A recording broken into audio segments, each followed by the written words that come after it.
করা হয়েছিল সেই পাবলিক ইন্টারেস্ট লিটিগেশনের মেন উদ্দেশ্য ছিল যে এই যে গোটা পশ্চিমবঙ্গ জুড়ে ডিম ছোঁড়া হচ্ছে, ডিম ছুঁড়ে মানুষের মর্যাদাকে নষ্ট করা হচ্ছে এবং পুলিশের সামনে হচ্ছে।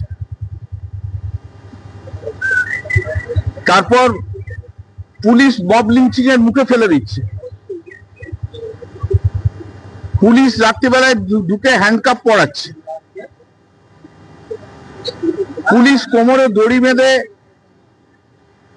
সব জায়গায় ঘোরাচ্ছে, গোটা গ্রাম ঘোরাচ্ছে এবং বিজেপির লোকেরা যে ইনসিস্ট করছে যাতে তাদের ডিম ছড়ে মারপিট করে। অগ্নিমিত্রা পাল আসানসোলে বসে বলেছে যে এদেরকে একমাত্র ওষুধ হচ্ছে ডিম ছোড়া। দীপাঞ্জন চক্রবর্তী উত্তরপাড়ার এমএলএ বুলডোজার নিয়ে নিয়ে যে বাড়ি ভাঙছে, তার উপস্থিতিতে অর্ণব বলে একজন কাউন্সিলর আছে উত্তরপাড়া, তার বউকে, প্রেগনেন্ট ওয়াইফ, তাকে বিজেপির লোকেরা পেটে লাথি মেরেছে। কমপ্লেন করা হয়েছে, কোনো পদক্ষেপ নেয়নি। এসব সব মিলিয়ে একটা পিআইএল ছিল, অনেকগুলো রেপ হয়েছে। এই যে হ্যান্ডকাপিং ব্যাডিং লক, সুপ্রিম কোর্ট 1980 সালে বলে দিয়েছে। কোমরে দড়ি দিয়ে ঘোরানো আইন বিরুদ্ধে ডিকে বাসুর জাজমেন্টে বলেছে। Bulldozer justice Chandrachud, chief justice Chandrachud তার সমালোচনা করেছে, আনকনস্টিটিউশনাল করেছে। এবং পশ্চিমবাংলায় যে ল অ্যান্ড অর্ডার একদম নেমে গেছে, ল অ্যান্ড অর্ডার বলে কিছু নেই, সেটাই কোর্টের কাছে আজকে প্রতিষ্ঠা করা হয়েছে। আর ওদের অ্যাডিশনাল অ্যাডভোকেট জেনারেল দাঁড়িয়েছিল, বলেছে যে আমরা সব পদক্ষেপ নিচ্ছি। কোর্ট জিজ্ঞেস করে তোমরা কি পদক্ষেপ নিয়েছো এতগুলো ঘটনা, যা যা সব বলা আছে পিটিশনের সাপ্লিমেন্টারি এফিডেভিটে, সব যা যা বলা আছে, আপনাদের দরকার হলে সব কপি কারোর কাছে দিয়ে দেবে, কোন কোন ঘটনা কোথায় কোথায় হয়েছে। কোর্ট মামলা শুনে কোর্টের অবজারভেশন হচ্ছে এটা একটা ল অ্যান্ড অর্ডারের সিরিয়াস কোশ্চেন থেকে গেছে এবং পুলিশ পদক্ষেপ নিচ্ছে না, সেটাও একটা কোর্ট একটা অবজারভেশন দিয়েছে। এবং এইভাবে কোনো বেআইনি কাজ করা যায় না বলেও কোর্ট অবজারভেশন একটা দিয়েছে। অর্ডারটা পুরো এলে আপনাদের আমি বলতে পারবো। যার জন্য অ্যাক্টিং চিফ জাস্টিস মাননীয় honourable justice Tapabrata Chakraborty and honourable justice Parthasarathi Chatterjee দুজন, সেই কোর্ট অর্ডার দিয়েছে যে ইমিডিয়েটলি ডিজিকে ইমিডিয়েটলি গাইডলাইন ইস্যু করতে হবে, সমস্ত থানায় যেন সেই গাইডলাইন গিয়ে পৌঁছয়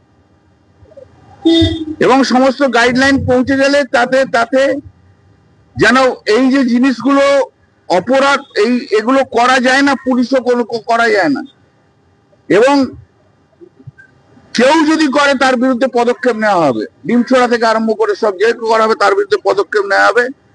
তার ডিরেকশন ইমিডিয়েটলি ডিজিকে দিতে বলেছে, গাইডলাইন তৈরি করে, এবং পদক্ষেপ নিতে হবে যতগুলো অ্যালিগেশন দেয়া আছে পিটিশনের সাপ্লিমেন্টারি এফিডেভিটে, তার বিরুদ্ধে ডিজিকে এবং সমস্ত পুলিশ অফিসারদেরকে ইমিডিয়েটলি পদক্ষেপ নিতে হবে। আর ওদের কাছ থেকে রিপোর্ট চেয়েছে, 2 সপ্তাহ পর মধ্যে রিপোর্ট দিতে বলেছে। 20 জুলাই মামলাটা ফিক্স করেছে।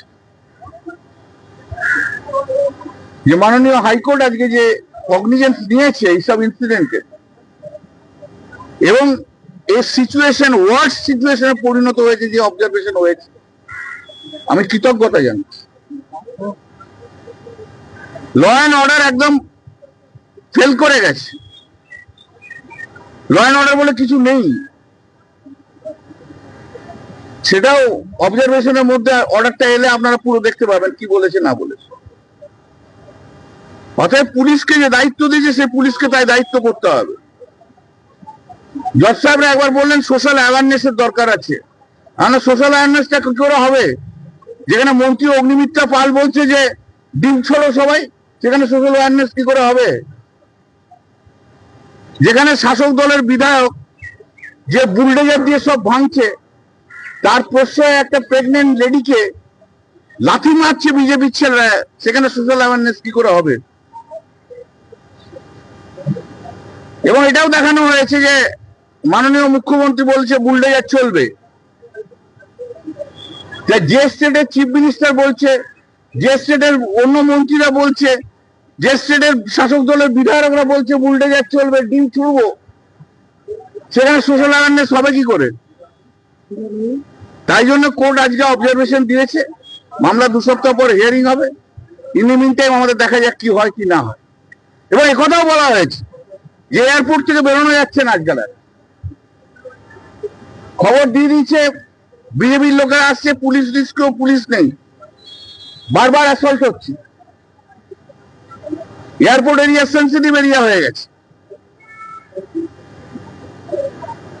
যে ক্রিমিনাল আছে ধরুন না, কোনো অসুবিধা নেই, কিন্তু সেই ক্রিমিনালকে ধরে মব লিঞ্চিং করাবো, তাকে ধরে ধরে ঘোরাবো, চিফ মিনিস্টার বিধানসভাতে যে বলবে সারা গ্রাম ঘোরাবো, এটা তো হয় না, এটা তো আইন নয়। উনি তো বারবার বলেন যে পাতাল থেকে ক্রিমিনালদের ধরে নিয়ে আসবো।